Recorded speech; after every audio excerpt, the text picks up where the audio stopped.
TikTok dance ng bagong lovers na sina Janine at Echo, kinakiligan at kinagiliwan.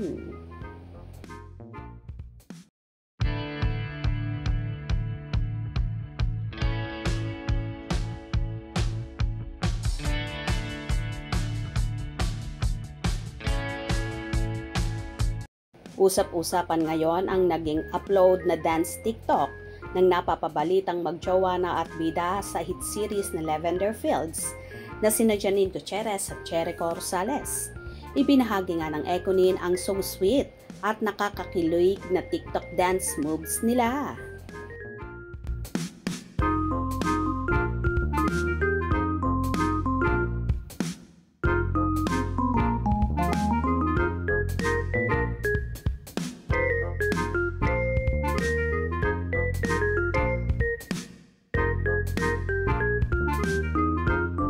Tila nag-enjoy naman ang Econin sa naturang dance video na yon.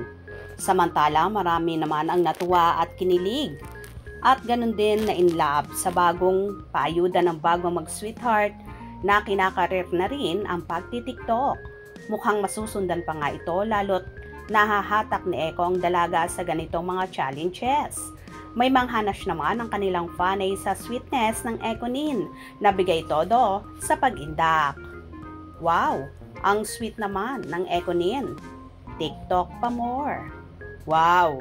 Galing sumayaw ni Irish, lalo si Tyron. So sweet naman, Econin. Oh wow! Nagsayaw sila. Pero bitin. Wow naman, Tyrish. Wow!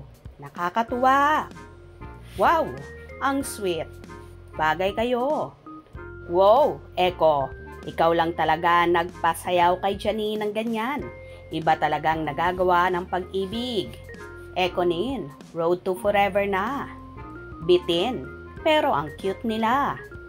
Tila marami nga sa kanilang followers ang nabitin sa short video dance na yon na in-upload nga nila sa TikTok. Kaya naman sigaw ng iba, more TikTok pa raw kina Eco at Janine. Nakakatuwa lang talaga dahil si Eco lang daw ang nakakapagpasayaw sa dalaga sa tagal-tagal ng panahon. Ayaw na ayaw talaga ni Janine magsayaw dahil sabi nga niya, parehong kaliwa ang mga paa niya at wala siyang confident na gawin or subukan ang pagsasayaw. Pero ngayon nagagawa niya dahil na rin nahahawa na siya sa kanyang jowang si Eco. Akala lang kasi ni Janine na hindi siya marunong sumayaw. Pero in fairness magaling naman siyang umindak. More practice lang para mas lalong ma-perfect. Kinilig ba kayo sa paayuda ng Econin sa TikTok? Yes, ako. Kilig na kilig. Kung nagustuhan nyo ang video na ito, comment down below.